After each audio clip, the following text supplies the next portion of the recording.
Hello everyone, so welcome back to my YouTube channel study time with Priyanka. आज के इस video में भी हम अपने क्लास 11 हिस्ट्री बुक का 6th चैप्टर द 3 ऑर्डर्स को ही कंटिन्यू करेंगे। This video is part 5th of this chapter and आज का ये वीडियो बहुत ही ज़्यादा इंपॉर्टेंट होने वाला है क्योंकि आज के इस वीडियो में हम इस चैप्टर के एक बहुत ही इंपॉर्टेंट टॉपिक को डिस्कस करने वाले हैं। इट्स अ रिक्वेस्ट कि वीडियो को एंड तक आप लोग ज़रूर देखिएगा। The name of the topic is factors affecting social and economic relation. इस टॉपिक में हम ऐसे फैक्टर्स के बारे में जानेंगे, ऐसे कारणों के बारे में जानेंगे जिसकी वजह से यूरोप में लॉर्ड्स एंड उनके वेजल्स के बीच में जो सोशल एंड जो इकोनॉमिक रिलेशन था उसको बहुत ज़्यादा अफेक्ट करेगा। इस टॉपिक का जो इंट्रोडक्शन पार्ट है इसको समझने के लिए बेसिकली हम एक फ्लो चार्ट को देखेंगे। इस फ्लो चार्ट के हेल्प से आपको इस टॉपिक का इंट्रोडक्शन बहुत ही अच्छे से समझ में आ जाएगा। As I have said that कि इस टॉपिक में हम उन सारे फैक्टर्स को डिस्कस करने वाले हैं जिन सारे फैक्टर्स की वजह से, यानी कि जिन सारे कारणों की वजह से यूरोप में रहने वाले जो लॉर्ड्स थे एंड उनके जो वेजल्स थे, उन दोनों के बीच में जो सोशल एंड जो इकोनॉमिक रिलेशन था उसको बहुत ज़्यादा अफेक्ट करेगा। बेसिकली यूरोप में ऐसे काफ़ी सारे चेंजेस ऑकर होंगे जिन सारे चेंजेस की वजह से यूरोप में फ्यूडलिज्म का जो सिस्टम था, यानी कि लॉर्ड्स एंड उनके वेजल्स के बीच में जो सोशल एंड जो इकोनॉमिक रिलेशन था उसको बहुत ज़्यादा अफेक्ट करेगा। बेसिकली हमारा जो ये टॉपिक है factors affecting social and economic relation, इस टॉपिक का जो इंट्रोडक्शन पार्ट है, इस इंट्रोडक्शन पार्ट में हम उन्हीं सारे चेंजेस को डिस्कस करने वाले हैं।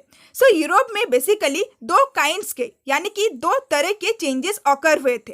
जो पहला काइंड का चेंज था उसे ग्रेजुअल चेंजेस कहा गया एंड जो दूसरे काइंड के चेंज थे उसे ड्रामेटिक चेंजेस कहा गया। अब हम जानेंगे कि ग्रेजुअल चेंजेस किन चेंजेस को कहा जाता है एंड ड्रामेटिक चेंज किन चेंजेस को कहा जाता है।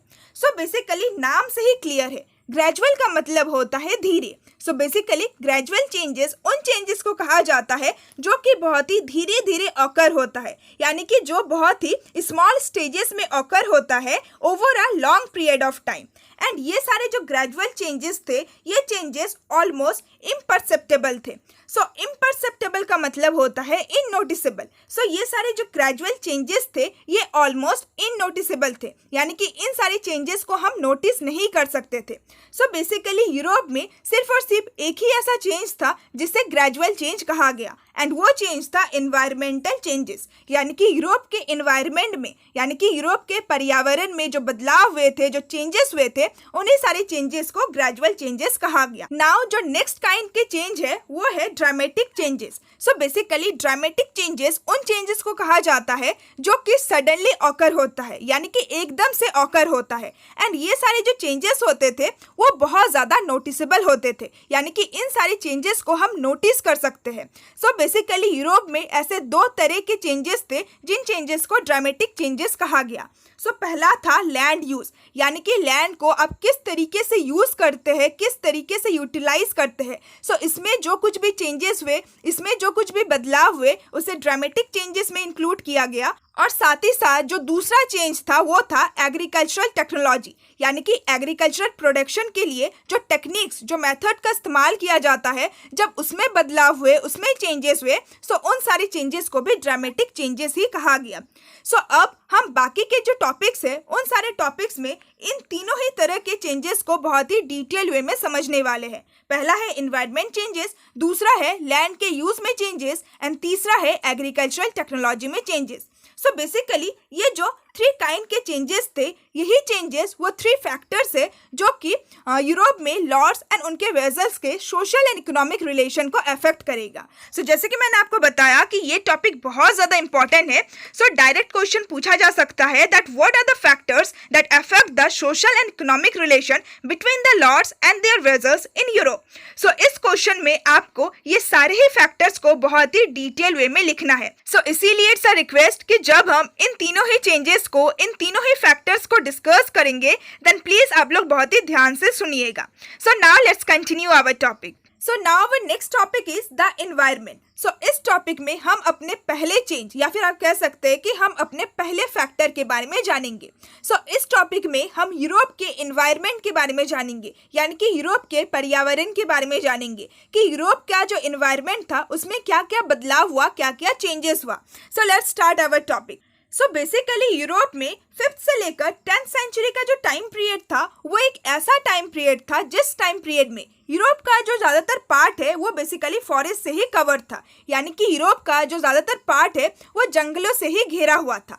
सो अगर यूरोप का ज़्यादातर पार्ट फॉरेस्ट कवर है, दैट मीन्स कि यूरोप में जो एग्रीकल्चरल लैंड है, यानी कि एग्रीकल्चरल प्रोडक्शन करने के लिए जो लैंड है, जो फील्ड है, वो बहुत ज़्यादा लिमिटेड है, यानी कि वो बहुत ज़्यादा कम है। नाउ नेक्स्ट लाइन में हमें पीजेंट्स के बारे में बता रखा है।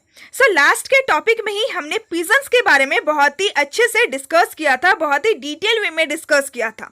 सो सबसे पहले तो पीजेंट्स को थर्ड ऑर्डर में, यानी कि सबसे लास्ट के कैटेगरी में प्लेस किया गया। एंड यूरोप में पीजेंट्स का जो कंडीशन था वो भी बहुत ज़्यादा बुरा था। सो जो लॉर्ड्स होते थे वो पीजेंट्स के ऊपर बहुत ज़्यादा ड्यूटीज़ को इम्पोज करते थे, उन लोगों को बहुत ज़्यादा काम करना पड़ता था अपने लॉर्ड्स के लिए। सो अगर हम फ्री पीजेंट्स की बात करें या फिर अनफ्री पीजेंट्स की बात करें, यानी कि सर्फ की बात करें, सो हर काइंड के पीजेंट्स को ही बहुत ज़्यादा ऑप्रेस किया जाता था, यानी कि उन लोगों के ऊपर बहुत ज़्यादा अत्याचार किया जाता था।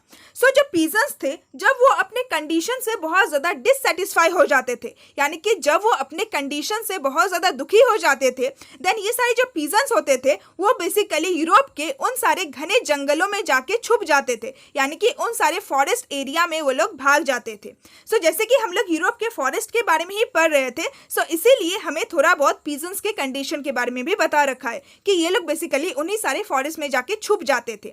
नाउ नेक्स्ट जो लाइन है वो बहुत ज़्यादा इंपॉर्टेंट है, क्योंकि नेक्स्ट लाइन में ही हम यूरोप के इन्वायरमेंटल चेंजेस को समझेंगे। सो बेसिकली 5th से लेकर 10th सेंचुरी के टाइम पीरियड के दौरान यूरोप में एक बहुत ही कोल्ड क्लाइमेटिक कंडीशन का एंट्रेंस होता है, यानी कि इस टाइम पीरियड के दौरान यूरोप में बहुत ज़्यादा ठंड पड़ जाता है। सो कोल्ड क्लाइमेटिक कंडीशन के आने की वजह से यूरोप में विंटर सीजन आ जाता है, यानी कि ठंडा का मौसम आ जाता है। एंड ये जो विंटर सीजन था ये एक बहुत ही लंबे टाइम तक एग्जिस्ट करता है। सो करीब 500 ईयर्स तक विंटर सीजन यूरोप में एग्जिस्ट करता है। So as we all know that कि विंटर सीजन एक शॉर्ट एंड ग्रोइंग सीजन होता है for the production of crop, यानी कि विंटर सीजन में आप बहुत सारे क्रॉप को प्रोड्यूस नहीं कर सकते हैं, अलग अलग वैरायटी के क्रॉप्स को आप प्रोड्यूस नहीं कर सकते हैं। सो इसी वजह से जो क्रॉप का प्रोडक्शन था यूरोप में वो बहुत ज़्यादा रिड्यूस हो जाता है। नाउ नेक्स्ट लाइन में हमें ये बता रखा है कि 5th से लेकर 10th सेंचुरी के टाइम पीरियड में तो यूरोप में विंटर फेज रहता है, बट जैसे ही 10th सेंचुरी खत्म होता है एंड 11th सेंचुरी की शुरुआत होती है, सो जैसे ही 11th सेंचुरी की शुरुआत होती है यूरोप में एक वार्म फेज का एंट्रेंस होता है, यानी कि यूरोप में बहुत ज़्यादा गर्मी आ जाती है, जिसकी वजह से यूरोप में समर सीजन आ जाता है। एंड यूरोप का जो एवरेज टेम्परेचर था वो भी बहुत ज़्यादा इंक्रीज हो गया। सो नाउ अगेन हमें ये देखने को मिला कि यूरोप के इन्वायरमेंट में चेंजेस आने की वजह से यूरोप में जो एग्रीकल्चर का प्रोडक्शन था उसमें भी चेंजेस आएंगे, यानी कि अगेन जो इन्वायरमेंट चेंजेस था वो यूरोप के एग्रीकल्चर को अफेक्ट करेगा। सो स्टार्टिंग के पैरा में हमने ये जाना कि जब यूरोप में कोल्ड क्लाइमेटिक कंडीशन का एंट्रेंस हुआ, यानी कि जब यूरोप में विंटर सीजन आया, सो विंटर सीजन आने की वजह से यूरोप का जो एग्रीकल्चर का प्रोडक्शन था वो बहुत ज़्यादा रिड्यूस हो गया। दैट मीन्स कि शुरुआत में जो इन्वायरमेंटल चेंजेस थे वो बहुत ही नेगेटिवली एग्रीकल्चर प्रोडक्शन को अफेक्ट कर रहा था। बट नाउ अब हमें ये देखने को मिला कि यूरोप में जो समर सीजन था, जो वार्म फेज था, वो यूरोप के एग्रीकल्चरल प्रोडक्शन को बहुत ज़्यादा पॉजिटिवली अफेक्ट कर रहा था।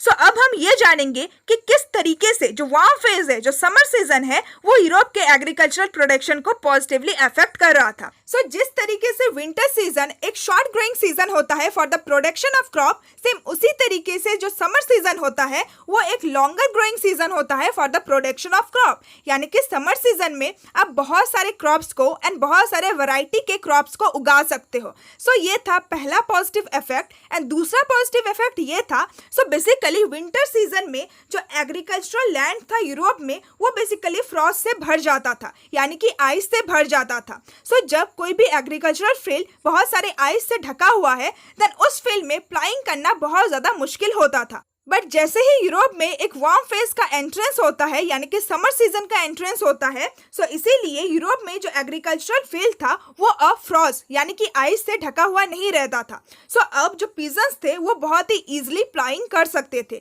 सो इसकी वजह से हमें एग्रीकल्चरल प्रोडक्शन में बहुत ज़्यादा इंक्रीजमेंट देखने को मिला। This made expansion of the area under cultivation possible, यानी कि वार्म फेज की वजह से ही, समर सीजन की वजह से ही यूरोप का जो ज़्यादातर लैंड था, जो ज़्यादातर एरिया था, उन सारे एरियाज को कल्टीवेशन के अंडर में लाया गया, यानी कि ज़्यादा से ज़्यादा एरिया में अब कल्टीवेशन किया जाने लगा। सो आई होप कि आपको ये टॉपिक बहुत ही अच्छे से समझ में आ गया होगा। सो बेसिकली यूरोप में एक बार नहीं बल्कि 2 बार इन्वायरमेंटल चेंजेस ऑकर होते हैं। पहला जो चेंज था वो बेसिकली 5th से लेकर 10th सेंचुरी के टाइम पीरियड में था, एंड इस टाइम पीरियड में यूरोप में एक बहुत ही कोल्ड क्लाइमेटिक कंडीशन का एंट्रेंस होता है। एंड नेक्स्ट जो क्लाइमेटिक चेंज था, जो इन्वायरमेंट चेंज था, वो बेसिकली 11th सेंचुरी के बाद होता है, एंड इस टाइम पीरियड में बेसिकली यूरोप में एक वार्म फेज का एंट्रेंस होता है, यानी कि समर सीजन का एंट्रेंस होता है। एंड दोनों ही इन्वायरमेंटल चेंजेस की वजह से ये अलग अलग तरीके से यूरोप के एग्रीकल्चरल प्रोडक्शन को अफेक्ट कर रहा था। So now let's move to our next topic. So the name of the topic is land use. So नाम से ही क्लियर है कि इस टॉपिक में हम लैंड के यूजेस के बारे में पढ़ने वाले हैं, यानी कि यूरोप में लैंड को किस तरीके से यूटिलाइज किया जाता था, किस तरीके से यूज किया जाता था। So let's start our topic. So initially, यानी कि शुरुआत में यूरोप में जो एग्रीकल्चरल टेक्नोलॉजीज था, यानी कि यूरोप में एग्रीकल्चरल प्रोडक्शन के लिए जिस टेक्निक, जिस मेथड का इस्तेमाल किया जाता था, वो बहुत ज़्यादा प्रीमेटिव था, यानी कि वो बहुत ज़्यादा प्राचीन था, बहुत ज़्यादा पुराना था। सो यूरोप में रहने वाले जो पीजन्स थे, जो कल्टिवेटर्स थे, उनके पास सिर्फ और सिर्फ एक ही मैकेनिकल एड था, यानी कि उनके पास सिर्फ और सिर्फ एक ही ऐसा इक्विपमेंट था, एक ही ऐसा टूल था जिसके थ्रू वो अपने फील्ड में प्रोडक्शन करते। एंड वो जो इक्विपमेंट था, वो जो टूल था, वो था वुडन प्लाव, यानी कि लकड़ी का हल। एंड ये जो वुडन प्लाव था वो बेसिकली ऑक्सन के द्वारा, यानी कि बैलों के द्वारा खींचा जाता था। सो ये जो वुडन प्लाव होता था, ये वुडन प्लाव सिर्फ और सिर्फ अर्थ के सरफेस को ही स्क्रैच करता था। सो अर्थ से यहाँ पे मतलब है एग्रीकल्चरल फील्ड। सो एग्रीकल्चरल फील्ड का जो सरफेस होता था, यानी कि जो ऊपरी हिस्सा होता था, सो सिर्फ और सिर्फ इस ऊपरी हिस्से को ही ये जो वुडन प्लाव होता था वो स्क्रैच करता था, यानी कि इसकी खुदाई करता था। सो इसकी वजह से जो फील्ड में जो सॉइल होता था, उसका जो नेचुरल प्रोडक्टिविटी होता था, यानी कि उसका जो नेचुरल फर्टिलिटी होता था, उसको फुल्ली ड्रॉ नहीं कर पाते थे। सो बेसिकली आखिर जो पीजन्स होते हैं, जो कल्टीवेटर्स होते हैं, वो अपने फील्ड का प्लाइंग करते क्यों है, यानी कि क्रॉप्स को प्लांट करने से पहले वे लोग अपने फील्ड का, यानी कि अपने खेत का प्लाइंग क्यों करते हैं। सो सबसे पहले जो एग्रीकल्चरल फील्ड होता है वो बहुत ज़्यादा हार्ड एंड बहुत ज़्यादा ड्राई होता है। सो अपने एग्रीकल्चरल फील्ड को फर्टाइल बनाने के लिए, एग्रीकल्चरल प्रोडक्शन के लिए सुइटेबल बनाने के लिए जो पीजन्स होते हैं, वे लोग अपने फील्ड में प्लाइंग करते हैं, यानी कि वे लोग हल से अपने फील्ड को जोतते हैं। सो बेसिकली एग्रीकल्चरल फील्ड में जो ऊपर का सॉइल होता है, यानी कि जो सरफेस में सॉइल होता है, वो इतना ज़्यादा फर्टाइल नहीं होता है, वेयरएज एग्रीकल्चरल फील्ड में जो नीचे का सॉइल होता है वो बहुत ज़्यादा फर्टाइल होता है। सो इसीलिए प्लाइंग के थ्रू ये जो नीचे का फर्टाइल सॉइल होता है, इसको ऊपर की तरफ टर्न किया जाता है, एंड ये जो ऊपर का सॉइल होता है, इसको नीचे की तरफ टर्न किया जाता है टू रिगेन इट्स फर्टिलिटी। सो जो सॉइल जितना ज़्यादा फर्टाइल होगा, उस सॉइल पे जो क्रॉप का प्रोडक्शन होगा, जो क्रॉप प्लांट किए जाएंगे, उसका जो ग्रोथ होगा वो भी बहुत ज़्यादा अच्छा होगा। सो इसीलिए जो पीजन्स होते हैं वो अपने फील्ड की प्लाइंग करते हैं, एंड उसके बाद ही वो प्रोडक्शन करते हैं। सो जो वुडन प्लाव होता था वो इतने अच्छे से फील्ड में प्लाइंग नहीं कर पाता था, जिसके कारण से फील्ड के नीचे जो फर्टाइल सॉइल रहता था वो ऊपर की तरफ नहीं आ पाता था। सो इसीलिए जो एग्रीकल्चर होता था, यानी कि एग्रीकल्चर प्रोडक्शन करना एक बहुत ही लेबर इंटेंसिव काम होता था, यानी कि वो एक बहुत ही हार्ड वर्क होता था, एक बहुत ही मेहनत का काम होता था। सो जैसे कि वुडन प्लाव इतने अच्छे से फील्ड को प्लाव नहीं कर पाता था, यानी कि फील्ड की खुदाई नहीं कर पाता था। सो इसीलिए जो पीजन्स होते थे वे लोग एटलीस्ट 4 साल में एक बार अपने हाथों से फील्ड की खुदाई करते थे। सो इसीलिए जो एग्रीकल्चर प्रोडक्शन का काम होता था, इस काम को करने के लिए बहुत सारे मैनुअल लेबर का भी जरूरत पड़ता था। सो बेसिकली मैनुअल लेबर उन लेबर को कहा जाता है जो कि अपने हाथों से वर्क करते हैं। सो इसीलिए एग्रीकल्चर प्रोडक्शन का जो काम होता था, इस काम को करने के लिए बहुत सारे मैनुअल लेबर की भी रिक्वायरमेंट होती थी। सो विद दिस हमने पहला पैरा समझ लिया। सो पहला पैरा में बेसिकली हमें वुडन प्लाव के बारे में ही बता रखा है कि किस तरीके से जो प्लाइंग करने का मेथड होता था वो बहुत ज़्यादा प्रीमेटिव होता था। सो अब हम नेक्स्ट पैरा में यूरोप में यूज किया जाने वाला क्रॉप रोटेशन के प्रोसेस के बारे में जानेंगे। सो आई होप कि आपको पता होगा कि क्रॉप रोटेशन किसे कहा जाता है। सो बेसिकली क्रॉप रोटेशन एक ऐसा सिस्टम या फिर एक ऐसा प्रैक्टिस होता है जिसमें सेम एरिया में यानी कि सेम फील्ड में डिफरेंट टाइप्स ऑफ क्रॉप्स को ग्रो किया जाता है इन डिफरेंट सीजन यानी कि अलग अलग मौसम में।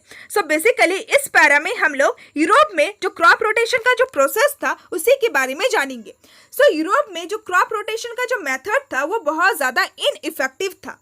सो यूरोप में बेसिकली शुरुआत में टू फील्ड सिस्टम का इस्तेमाल किया जाता था क्रॉप को रोटेट करने के लिए। सो अब हम टू फील्ड क्रॉप रोटेशन के सिस्टम के बारे में जानेंगे। सो बेसिकली ये जो टू फील्ड सिस्टम होता था, इस सिस्टम में एक पर्टिकुलर लैंड को यानी कि एक पर्टिकुलर फील्ड को दो पार्ट्स में डिवाइड किया जाता था। सो ये जो पहला पार्ट होता था, इस पार्ट में किसी भी क्रॉप का प्रोडक्शन किया जाता था एंड ये जो दूसरा पार्ट होता था इसको फैलो छोड़ दिया जाता था यानी कि इस पार्ट में कुछ भी प्रोडक्शन नहीं होता था, इस पार्ट को ऐसे ही खाली छोड़ दिया जाता था। सो जैसे कि फॉर एग्जांपल ये जो पहला फील्ड था, ये जो पहला पार्ट था, इस पार्ट में वीट को ग्रो किया जाता था इन ऑटम सीजन एंड ये जो दूसरा पार्ट था, इस पार्ट को ऐसे ही फैलो छोड़ दिया जाता था। नाउ नेक्स्ट ईयर ये सेम प्रोसेस को ही रिपीट किया जाता था, बट इस बार अलग अलग पार्ट में अलग अलग चीज़ों को प्रैक्टिस किया जाता था। यानी कि फॉर एग्जांपल ये जो पूरा फील्ड है इसको दो पार्ट्स में डिवाइड किया गया। सो अब ये जो पहला पार्ट है, इस पार्ट को ऐसे ही खाली छोड़ दिया जाता था एंड ये जो दूसरा पार्ट है, इस पार्ट में कोई भी क्रॉप उगाया जाता था। जैसे कि फॉर एग्जांपल सेकंड फील्ड में बेसिकली राई को प्लांट किया जाता था। सो ये जो प्रोसेस था ये हर साल रिपीट होते जाता था। पहला जो फील्ड होता था यानी कि पहला जो पार्ट होता था फील्ड का, उसमें कल्टीवेशन किया जाता था एंड सेकंड पार्ट को ऐसे ही खाली छोड़ दिया जाता था। नेक्स्ट ईयर फर्स्ट पार्ट को खाली छोड़ दिया जाता था एंड सेकंड पार्ट में कल्टीवेशन किया जाता था। सो इस तरीके से ये जो प्रोसेस था वो रिपीट होते जाता था एंड इसी प्रोसेस को, इसी प्रैक्टिस को two field system of crop rotation कहा जाता है। सो ये जो two field system of crop rotation था ये बहुत ज़्यादा इनइफेक्टिव था, यानी कि इस सिस्टम के कारण जो क्रॉप का प्रोडक्शन था वो ज़्यादा नहीं हो रहा था, बल्कि इस सिस्टम के कारण क्रॉप का जो प्रोडक्शन था वो रिड्यूस हो रहा था। So with this system, the soil slowly deteriorated and famines were not uncommon. यानी कि इस टू फील्ड क्रॉप रोटेशन के सिस्टम की वजह से फील्ड में जो सॉइल होता था वो धीरे धीरे खराब हो रहा था। दैट मीन्स कि वो धीरे धीरे अपनी फर्टिलिटी को लूज कर रहा था एंड इसी प्रोसेस की वजह से यानी कि इस सिस्टम की वजह से यूरोप में बहुत ज़्यादा फेमाइन भी आ रहा था। सो फेमाइन का मतलब होता है अकाल या फिर भूखमारी। सो भूखमारी कब होता है? जब लोगों को अच्छे से खाना नसीब नहीं होता है, यानी कि जब लोगों को सफिशिएंट फूड नहीं मिलता है। सो बेसिकली इस सिस्टम की वजह से क्रॉप का जो प्रोडक्शन था वो तो रिड्यूस हो रहा था, यानी कि अच्छे से क्रॉप का प्रोडक्शन ही नहीं हो रहा था। सो अगर क्रॉप का प्रोडक्शन नहीं होगा अच्छे से, दैट मीन्स कि लोगों को सफिशिएंट फूड नहीं मिलेगा एंड जब लोगों को सफिशिएंट फूड नहीं मिलेगा देन उस पर्टिकुलर एरिया में अकाल तो पड़ेगा ही, यानी कि भूखमारी तो आएगा ही। और साथ ही साथ इस टाइम पीरियड में भूखमारी की वजह से यूरोप में रहने वाले जो लोग थे वे लोग बेसिकली मान न्यूट्रिशन का शिकार हो रहे थे। दैट मीन्स कि वे लोग कुपोषण का शिकार हो रहे थे एंड यूरोप के जो पोर पीजन्स थे यानी कि जो बहुत ही गरीब लोग थे, उन लोगों के लिए अपने लाइफ को सस्टेन करना बहुत ज़्यादा डिफिकल्ट हो रहा था। सो विद दिस हमारा ये पैरा भी कंप्लीट होता है। So first and second para में हमने बेसिकली लैंड के यूजेस के बारे में जाना, यानी कि शुरुआत में किस तरीके से जो पीजन्स होते थे वो लैंड को यूज़ करते थे। अब जो नेक्स्ट पैरा है, नेक्स्ट पैरा में बेसिकली हम लॉर्ड्स एंड उनके वेजल्स के रिलेशन को जानेंगे। सो जैसे कि मैंने आपको स्टार्टिंग में ही बताया था कि ये सारे जो फैक्टर्स है, ये सारे जो चेंजेस है, इन सारे चेंजेस के कारण ही लॉर्ड्स एंड वेजल्स के बीच में जो सोशल एंड इकोनॉमिक रिलेशन था उसको बहुत ज़्यादा इफेक्ट पड़ेगा। सो अब हम उन्हीं सारे इफेक्ट को जानेंगे, यानी कि किस तरीके से इन सारे चेंजेस की वजह से लॉर्ड्स एंड वेजल्स का जो रिलेशन था वो चेंज हो रहा था। So despite this hardships, the lords were anxious to maximize their incomes. यानी कि यूरोप में क्रॉप प्रोडक्शन के लिए पीजन्स को कितना ज़्यादा हार्डशिप्स यानी कि कितना ज़्यादा कठिनाइयों का सामना करना पड़ रहा था। सो इतने सारे हार्डशिप्स होते हुए भी जो लॉर्ड्स थे उनका जो मेन मोटिव था वो सिर्फ और सिर्फ यही था कि वे लोग अपने इनकम को कैसे मैक्सिमाइज करें, यानी कि वे लोग अपने इनकम को कैसे बढ़ाएं। सो बेसिकली वुडन प्लाउ और टू फील्ड क्रॉप रोटेशन के सिस्टम के साथ बहुत ज़्यादा प्रोडक्शन करना पॉसिबल नहीं होता था। सो इसीलिए जो लॉर्ड्स थे वो अलग अलग तरीकों का इस्तेमाल करते हैं ताकि ज़्यादा से ज़्यादा प्रोडक्शन हो। एंड अगर ज़्यादा से ज़्यादा प्रोडक्शन होगा दैट मीन्स कि ज़्यादा से ज़्यादा आउटपुट होगा, एंड अगर आउटपुट ज़्यादा हुआ दैट मीन्स कि इनकम भी ज़्यादा होगा। सो बेसिकली ये सारे जो लॉर्ड्स थे ये अपने अपने पीजेंट्स को फोर्स करने लगे कि उनके मैनोरियल स्टेट में जितना भी लैंड है उन सारे लैंड को कल्टीवेशन करे। सो अगर ज़्यादा से ज़्यादा लैंड में कल्टीवेशन होगा दैट मीन्स कि ज़्यादा आउटपुट निकलेगा। सो इसीलिए ये सारे जो लॉर्ड्स थे वो अपने पीजेंट्स को ये फोर्स करने लगे कि हमारे मैनोरियल स्टेट में जितना भी लैंड है उन सारे लैंड में आप कल्टीवेशन करो। और साथ ही ये लॉर्ड्स अपने पीजेंट्स को ये भी फोर्स करते थे कि ज़्यादा से ज़्यादा जो टाइम है वो उनके लैंड में ही काम करे। सो बेसिकली जो पीजेंट्स होते थे उन लोगों को कुछ फिक्स नंबर ऑफ आवर ही अपने लॉर्ड के लैंड में काम करना पड़ता था। बट अब जो लॉर्ड्स है वो पीजेंट्स को फोर्स करते हैं कि वो ज़्यादा से ज़्यादा जो टाइम है उनके फील्ड में काम करे। सो लॉर्ड्स पीजेंट्स को पहले से ही बहुत ज़्यादा ऑप्रेस करते थे, एंड अब इन सब की वजह से वो पीजेंट्स को और ज़्यादा ऑप्रेस करने लगे। सो अब ये जो पीजेंट्स है अब उन्होंने ये सोचा कि अब हम इन सारे अत्याचार को चुप करके नहीं सहेंगे। सो इसीलिए अब जो पीजेंट्स है वो लॉर्ड्स के खिलाफ विद्रोह करेंगे, लॉर्ड्स के खिलाफ प्रोटेस्ट करेंगे। सो जो पीजेंट्स थे अब वो ओपनली यानी कि खुलेआम तो अपने लॉर्ड्स के खिलाफ प्रोटेस्ट नहीं कर सकते हैं, क्योंकि लॉर्ड्स कौन होते थे, उनके सीनियर होते थे, और साथ ही साथ जो लॉर्ड्स होते थे वो सेकंड ऑर्डर में आते थे। सो इसीलिए पीजेंट्स अपने लॉर्ड्स के खिलाफ ओपनली प्रोटेस्ट नहीं कर सकते थे। सो इसीलिए जो पीजेंट्स थे वो अपने लॉर्ड्स के खिलाफ पैसिव रेजिस्टेंस करने लगे। सो पैसिव रेजिस्टेंस का मतलब होता है बहुत ही पीसफुल मैनर में विद्रोह करना। सो बेसिकली पीजेंट्स अलग अलग तरीकों से अपने लॉर्ड्स के खिलाफ प्रोटेस्ट करने लगे। सो पहला तरीका ये था, सो अब जो ये पीजेंट्स थे वो अपना ज़्यादा से ज़्यादा जो टाइम है वो अपने फील्ड में कल्टीवेशन करने के लिए इस्तेमाल करने लगे, और अपने फील्ड में जो कुछ भी आउटपुट निकलता था यानी कि जो कुछ भी प्रोडक्शन होता था उस प्रोडक्शन का ज़्यादा से ज़्यादा जो हिस्सा है वो अपने पास ही रखते थे। सो ये पहला तरीका था अपना प्रोटेस्ट को शो करने का। एंड दूसरा तरीका ये था कि लॉर्ड्स पीजेंट्स से जो कुछ भी अनपेड एक्स्ट्रा सर्विस करवाते थे सो उन सारे अनपेड एक्स्ट्रा सर्विस को करने के लिए ये मना कर देते थे। सो ये दूसरा तरीका था। एंड तीसरा तरीका ये था कि जो पीजेंट्स थे वो अपने लॉर्ड्स के साथ कभी कभार कन्फ्लिक्ट भी करते थे, यानी कि कभी कभार झगड़ा भी करते थे over pasture and forest land. So basically जो पीजेंट्स थे उनका मानना ये था कि जो पैस्ट्योर एंड जो फॉरेस्ट लैंड है वो ऐसे रिसोर्सेस है, ऐसे लैंड है जो कि पूरे कम्युनिटी के लोग यूज कर सकते थे। वेरेस जो लॉर्ड्स होते थे वो इन सारे एरियाज को भी यानी कि पैस्ट्योर लैंड एंड फॉरेस्ट लैंड को भी अपना प्राइवेट प्रॉपर्टी मानता था। सो इस वजह से पीजेंट्स एंड उनके लॉर्ड्स के बीच में कभी कभार कन्फ्लिक्ट अराइज हो जाता था। सो अब आप लोगों को समझ में आ गया होगा कि बेसिकली इन सारे चेंजेस की वजह से, इन सारे फैक्टर्स की वजह से जो लॉर्ड्स एंड जो पीजेंट्स के बीच में जो रिलेशन था वो कैसे धीरे धीरे चेंज हो रहा था। सो जो पीजेंट्स थे अब वो धीरे धीरे अपने लॉर्ड्स के खिलाफ प्रोटेस्ट कर रहे थे। सो विद दिस हमारा ये टॉपिक कंप्लीट होता है। So now let's move to our next topic. So the name of the next topic is new agricultural technology. So इस टॉपिक में हम कुछ नए एग्रीकल्चरल टेक्निक्स के बारे में, मेथड्स के बारे में पढ़ने वाले हैं। सो बेसिकली 11th सेंचुरी के बाद से कुछ टेक्नोलॉजिकल चेंजेस के हमें एविडेंस मिलते हैं, यानी कि 11th सेंचुरी के बाद से यूरोप में जिस टेक्निक्स का, जिस मेथड का इस्तेमाल होता था एग्रीकल्चरल प्रोडक्शन के लिए, उस टेक्निक्स में, उस मेथड में हमें कुछ चेंजेस देखने को मिला। सो बेसिकली हमें बहुत सारी चेंजेस देखने को मिला। सो जो पहला चेंज था वो ये था कि शुरुआत में हमने देखा कि इनिशियली यूरोप में वुडन प्लाव का इस्तेमाल किया जाता था। सो अब वुडन प्लाव की जगह पे आयरन टिप प्लाव का इस्तेमाल किया जाने लगा। सो आयरन टिप प्लाव क्या होता है? सो आयरन टिप प्लाव, ऐसे हल को कहा जाता है जिसका जो टिप होता है यानी कि जिससे खुदाई किया जाता है वो जो पार्ट होता है वो आयरन से बना हुआ रहता है। सो ये जो आयरन टिप प्लाव था ये अब बहुत ही आसानी से फील्ड में खुदाई कर सकता था। सो अगर आयरन टिप प्लाव का अगर आप इस्तेमाल करते हैं दैट मीन्स कि फील्ड में जो नीचे का जो फर्टाइल सॉइल है वो अच्छे से टर्न हो पाएगा ऊपर की तरफ, एंड जो ऊपर का जो सॉइल है वो नीचे की तरफ बहुत ही अच्छे से टर्न हो पाएगा। और आयरन टिप प्लाव के साथ साथ मोल बोर्ड्स का भी इस्तेमाल किया जाने लगा। सो जैसे कि मैंने आपको बताया कि जो आयरन टिप प्लाव है वो बहुत ज़्यादा डीपर डिग कर सकता था, यानी कि बहुत ज़्यादा अंदर तक खुदाई कर सकता था, और साथ ही साथ ये जो मोल बोर्ड्स होते थे ये टॉप सॉइल को प्रॉपरली टर्न कर सकते थे। सो इस वजह से नीचे में जो फर्टाइल सॉइल होता था, वो सॉइल जिसमें बहुत ज़्यादा न्यूट्रिशन होता था, उसको बहुत ही अच्छे से यूटिलाइज किया जाने लगा।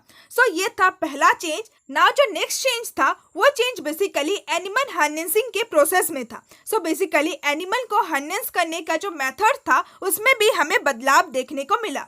So instead of the neck harness the shoulder harness came into use, यानी कि शुरुआत में इनिशियली जो एनिमल्स होते थे उनका नेक हार्नेस किया जाता था, यानी कि जो एनिमल्स होते थे वो बेसिकली अपने नेक के थ्रू प्लाव को खींचा करते थे, यानी कि जो प्लाव होता था वो एनिमल्स के नेक के साथ अटैच रहता था। बट इस चीज को चेंज करके अब एनिमल्स का शोल्डर हार्नेस किया गया, यानी कि अब जो एनिमल्स है वो अपने कंधों का इस्तेमाल करने लगे, अपने शोल्डर का इस्तेमाल करने लगे प्लाव को खींचने के लिए। दैट मीन्स कि जो प्लाव है अब वो एनिमल्स के शोल्डर के थ्रू अटैच किया जाने लगा। सो अगर एनिमल अपने शोल्डर के थ्रू प्लाव को खींचेंगे दैट मीन्स कि अब वो बहुत ज़्यादा पावर को एक्सर्ट कर सकते थे। सो अगर एनिमल बहुत ज़्यादा पावर को एक्सर्ट करेंगे दैट मीन्स कि वो जो प्लाव है वो भी बहुत ही अच्छे से फील्ड की जुताई कर सकता था, यानी कि फील्ड को बहुत ही अच्छे से प्लाव कर सकता था। सो ये था दूसरा चेंजेस। एंड तीसरा चेंज ये था, सो बेसिकली यूरोप में जो हॉर्सेस थे, जो घोड़े थे,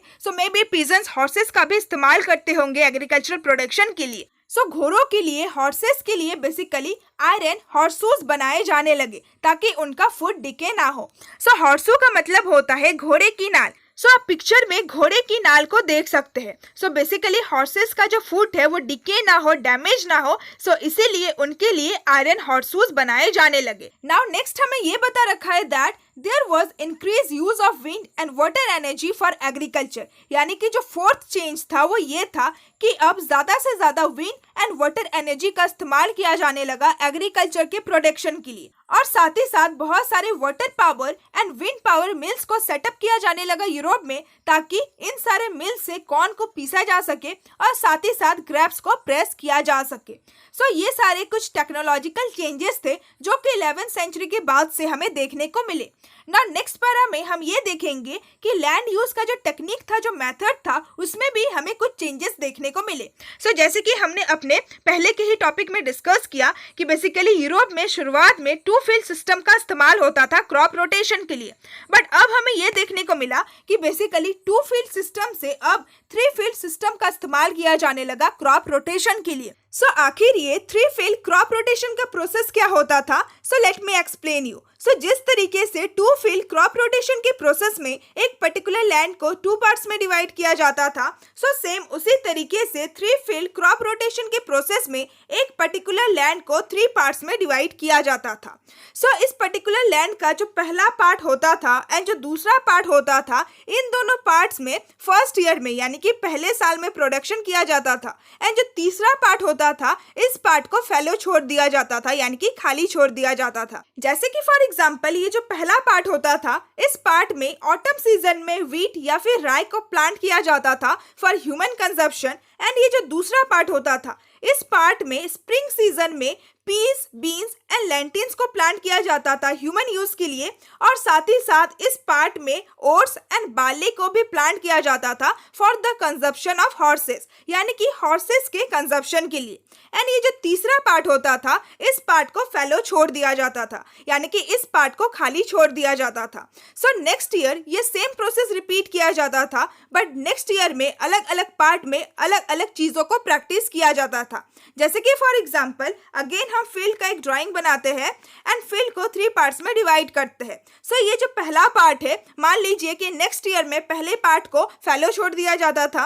नाउ जो सेकंड पार्ट होता था, सेकंड पार्ट में कुछ व्हीट का प्रोडक्शन किया जाता था या फिर किसी भी क्रॉप का प्रोडक्शन किया जाता था, एंड जो थर्ड पार्ट था उस पार्ट में भी कुछ क्रॉप का प्रोडक्शन किया जाता था ना। अगेन नेक्स्ट ईयर ये सेम प्रोसेस रिपीट किया जाता था। सो मान लीजिए कि नेक्स्ट ईयर में ये जो बीच का पार्ट था इसको फैलो छोड़ दिया जाता था, एंड फर्स्ट एंड जो लास्ट का पार्ट है यानी कि जो थर्ड पार्ट है उसमें प्रोडक्शन किया जाता था। सो इस तरीके से 3 फील्ड क्रॉप रोटेशन के सिस्टम को प्रैक्टिस किया जाता था। सो आई होप कि आपको समझ में आ गया होगा। सो इन सारे चेंजेस की वजह से इस टॉपिक के फर्स्ट पैरा में हमने ये जाना कि यूरोप के एग्रीकल्चरल टेक्नोलॉजी में काफ़ी चेंजेस हुए, एंड सेकेंड पैरा में हमने ये देखा कि यूरोप में जिस सिस्टम का इस्तेमाल किया जाता था क्रॉप रोटेशन के लिए, उस सिस्टम में भी हमें चेंज देखने को मिला। सो इन सारे चेंजेस की वजह से से, इन सारे इम्प्रूवमेंट की वजह से यूरोप में जो क्रॉप का प्रोडक्शन होता था, जो एग्रीकल्चरल प्रोडक्शन था, वो बहुत ज़्यादा इंक्रीज होगा एंड हर एक यूनिट ऑफ लैंड से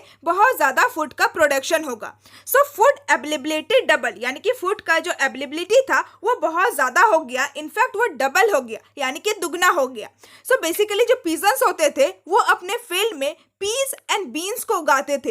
सो पीस एंड बीन्स बहुत ही अच्छा सोर्स होता है प्रोटीन के लिए। सो इसकी वजह से यूरोप में रहने वाले जो लोग थे उन लोगों को बहुत सारे प्रोटीन वाले वेजिटेबल्स खाने को भी मिल रहा था एंड उन लोगों का जो डाइट था अब वो भी बहुत ज़्यादा अच्छा हो रहा था। सो लास्ट के टॉपिक में हमने डिस्कस किया था कि फूड अवेलेबिलिटी की कमी की वजह से यूरोप में रहने वाले जो लोग थे उनमें हमें मान न्यूट्रिशन देखने को मिला, यानी कि उन लोगों में कुपोषण देखने को मिला। बट अब इन सारे चेंजेस की वजह से जब यूरोप में बहुत ज़्यादा एग्रीकल्चर का प्रोडक्शन होगा, सो यूरोप में रहने वाले जो लोग थे उन लोगों को बहुत ही न्यूट्रिशन वाला खाना भी मिलेगा और साथ ही साथ जो एनिमल्स होते थे उन लोगों को भी बहुत ज़्यादा फोडर मिलता था। सो जैसे कि हमने डिस्कस किया कि जो पीजन्स होते थे वो हॉर्सेस के लिए ओट्स एंड बार्ले भी ग्रो करते थे। सो एनिमल्स को भी बहुत ही अच्छा फोडर मिलने लगा एंड इनफैक्ट कल्टीवेटर्स के लिए, यानी कि पीजन्स के लिए ये सारे जो चेंजेस थे वो एक बहुत ही अच्छा अपॉर्चुनिटी था। क्यों अच्छा अपॉर्चुनिटी था? क्योंकि अब बेसिकली इन सारे चेंजेस की वजह से बहुत ही कम लैंड में, यानी कि बहुत ही छोटे फील्ड में बहुत ज़्यादा फूड का प्रोडक्शन होता था। सो पीजन्स के पास अपना बहुत ज़्यादा तो लैंड होता नहीं था, बहुत ही छोटा छोटा फील्ड होता था। सो अब छोटे फील्ड में ही बहुत ज़्यादा क्रॉप का प्रोडक्शन हो रहा था। सो इसीलिए पीजन्स के लिए ये एक बहुत ही बड़ा अपॉर्चुनिटी था। सो पीजन्स के फार्म का, यानी कि पीजन्स का जो एग्रीकल्चरल फील्ड होता था, उस एग्रीकल्चरल फील्ड का जो एवरेज साइज होता था वो करीब 100 एकर्स होता था पहले, जो कि रिड्यूस होके करीब 20 to 30 एकर्स हो गया बाय द 13th सेंचुरी। सो आखिर पीजन्स ने अपने फील्ड के साइज को रिड्यूस क्यों कर दिया? सो जैसे कि अभी हमने डिस्कस किया कि अब स्मॉल एरिया ऑफ लैंड में ही बहुत ज़्यादा प्रोडक्शन हो रहा था। सो बेमतलब का जो पीजन्स है वो इतने बड़े लैंड में प्रोडक्शन क्यों करेंगे? सो इसीलिए पीजन्स ने अपना जो फील्ड का साइज था उसको रिड्यूस कर दिया एंड अब ये जो पीजन्स थे ये अब अपने स्मॉलर लैंड में ही बहुत ही इफेक्टिवली कल्टीवेशन करने लगे और साथ ही साथ स्मॉल एरिया ऑफ लैंड को कल्टीवेट करने के लिए ज़्यादा लेबर का भी ज़रूरत नहीं पड़ता था। सो स्मॉलर फील्ड में कल्टीवेशन करने की वजह से जो पीजन्स थे उनके पास बहुत ज़्यादा टाइम बच जाता था दूसरे एक्टिविटीज़ को परफॉर्म करने के लिए। ना नेक्स्ट हमें ये बता रखा है कि ये सारे जो टेक्नोलॉजिकल चेंजेस थे, इन सारे टेक्नोलॉजिकल चेंजेस को इम्प्लीमेंट करने के लिए बहुत ज़्यादा मनी का ज़रूरत था। सो जो पीजन्स होते थे उनके पास इतना ज़्यादा मनी नहीं होता था कि वे लोग water mills and wind mills को अपने फील्ड में सेटअप कर सके। सो सिर्फ और सिर्फ जो लॉर्ड्स होते थे, जो नोबल्स होते थे, वही लोग अपने फील्ड में वाटर मिल्स को एंड विंड मिल्स को सेटअप कर सकते थे। सो ये सारे जो पीजन्स थे भले ही ये अपने फील्ड में water mills and wind mills को सेटअप नहीं कर पाते थे, बट जो दूसरे टेक्नोलॉजिकल चेंजेस थे उन सारे चेंजेस को ये अडॉप्ट करते थे। जैसे कि for example 3 field crop rotation का सिस्टम। सो ये जो 3 फील्ड क्रॉप रोटेशन का जो सिस्टम था, इस सिस्टम को वो अपने फील्ड में अडॉप्ट करते थे और साथ ही वो अपने विलेजेस में स्मॉल फोर्स एंड स्मिथ्स को सेटअप करवाते थे। So basically force and Smith का मतलब एक ऐसा प्लेस होता है जिस प्लेस में ब्लैक स्मिथ यानी कि लोहार काम करता है और आयरन को शेप प्रोवाइड करता है। सो बेसिकली विलेजेस में ये जो छोटे मोटे दुकान थे लोहार के, इन सारे दुकानों में बहुत ही चीपली यानी कि बहुत ही सस्ते दामों में iron tip plough and horse shoe बनाए जाते थे और साथ ही साथ इन सारी चीज़ों को रिपेयर भी किया जाता था। सो जो पीजन्स थे वो 3 फील्ड क्रॉप रोटेशन का जो सिस्टम था उसको भी अडॉप्ट करते थे और साथ ही साथ आयरन टिप प्लाव एंड हॉर्सूस का इस्तेमाल करते थे अपने फील्ड में प्रोडक्शन करने के लिए। ना नेक्स्ट पैरा में अगेन हमें लॉर्ड्स एंड वेजल्स के रिलेशनशिप के बारे में बता रखा है। सो इन सारे चेंजेस की वजह से हमें अगेन ये देखने को मिला कि लॉर्ड्स का एंड उनके वेजल्स का जो इकोनॉमिक एंड जो सोशल रिलेशन था वो बहुत ज़्यादा अफेक्टेड हुआ। जैसे कि so from the 11th century यानी कि 11th सेंचुरी के बाद से लॉर्ड्स का एंड वेजल्स का आपस में जो पर्सनल बॉन्ड होता था जिसको फ्यूडलिज्म का बेस माना जाता था, ये धीरे धीरे वीक होता गया, यानी कि ये धीरे धीरे कमज़ोर होता गया। सो आखिर लॉर्ड्स का एंड वेजल्स के बीच में जो बॉन्डिंग था वो कैसे कमज़ोर हुआ? सो बेसिकली जो इकोनॉमिक ट्रांजेक्शन था वो अब ज़्यादा से ज़्यादा मनी में ही किया जाने लगा। जैसे कि for example lords found it convenient to ask for rent in cash not services. यानी कि पहले के टाइम में जो पीजेंट्स होते थे, जब वो अपने लॉर्ड से जमीन लेते थे देन बदले में उनको सर्विस दिया करते थे। बट जैसे ही मनी का इंट्रोडक्शन हुआ, सो अब ये जो पीजेंट्स थे ये अपने लॉर्ड्स को रेंट में कैश देने लगे, यानी कि मनी देने लगे। और साथ ही cultivators were selling their crops for money to traders. यानी कि जो पीजेंट्स थे, जो कल्टीवेटर्स थे, वो अपने क्रॉप्स को बेच रहे थे ट्रेडर्स को फॉर मनी, यानी कि पैसों के बदले में। सो बेसिकली पहले क्या होता था, ये जो कल्टीवेटर्स थे, ये जो पीजेंट्स थे, जब ये पीजेंट्स ट्रेडर्स को अपना जो क्रॉप है वो बेचते थे, देन उसके बदले में वो कुछ दूसरा गुड्स लिया करते थे। बट अब ये जो पीजेंट्स है ये अपने क्रॉप्स के बदले में पैसे ले रहे थे। एंड ये जो ट्रेडर्स थे ये इन सारे क्रॉप्स को टाउन्स में बेच देते थे। सो अब आपको देखने को मिला कि बेसिकली लॉर्ड्स एंड उनके वेजल्स के बीच में जो रिलेशन था वो धीरे धीरे वीक हो रहा है बिकॉज ऑफ मनी के इंट्रोडक्शन की वजह से। सो लॉर्ड्स का एंड वेजल्स के बीच में जो एक बॉन्डिंग था बेसिकली वो लैंड की वजह से ही था। सो जो पीजेंट्स थे अब वो अपने लॉर्ड्स को लैंड के बदले में पैसा पे कर रहे थे। सो इसीलिए दोनों का जो रिलेशन था वो धीरे धीरे वीक हो रहा था। सो अब हमें ये देखने को मिला कि 11th सेंचुरी के बाद से जो फ्यूडलिज्म का सिस्टम था वो भी धीरे धीरे वीक हो जाएगा। नाउ नेक्स्ट लाइन में हमें ये बता रखा है that in England for example agricultural prices double between 1270s and the 1320s। यानी कि इंग्लैंड में जो एग्रीकल्चर का प्राइस था, जो एग्रीकल्चर प्रोड्यूस का दाम था, वो डबल हो गया, यानी कि दुगना हो गया between the time period of 1270s to 1320s। So with this हमारा ये टॉपिक भी कंप्लीट होता है। सो आई होप कि आज के इस वीडियो में मैंने आपको जितने भी टॉपिक एक्सप्लेन किए आप लोगों को बहुत ही अच्छे से समझ में आ गया होगा। सो मैंने अपनी पूरी कोशिश की कि जितना अच्छे से हो सके मैं आप लोगों को ये सारे टॉपिक समझाऊं। सो अगर क्वेश्चन आता है about the factors that affected the social and economic relation between the lords and their vassal in Europe, so उस क्वेश्चन में आपको इन सारे फैक्टर्स को, इन सारे चेंजेस को बहुत ही डिटेल वे में लिखना है। सो आज का ये वीडियो ऑलरेडी बहुत ज्यादा लंबा हो चुका है, इसीलिए हम अपने नेक्स्ट टॉपिक को अपने नेक्स्ट वीडियो में कवर करेंगे। So if you want the next part then please comment me down. So अगर आपको आज का ये वीडियो अच्छा लगा then please like my video, share my video with your friends and classmate and please comment me down कि आपको ये सारे टॉपिक्स अच्छे से समझ में आए या फिर नहीं। So as I always said that your comments are my motivation, so please don't forget to comment and please subscribe to my channel अगर आप ऐसे ही हर एक चैप्टर की वीडियोस देखना चाहते हैं। So now see you all soon in my next video. Till then bye bye and stay tuned with my channel and thanks for watching my video.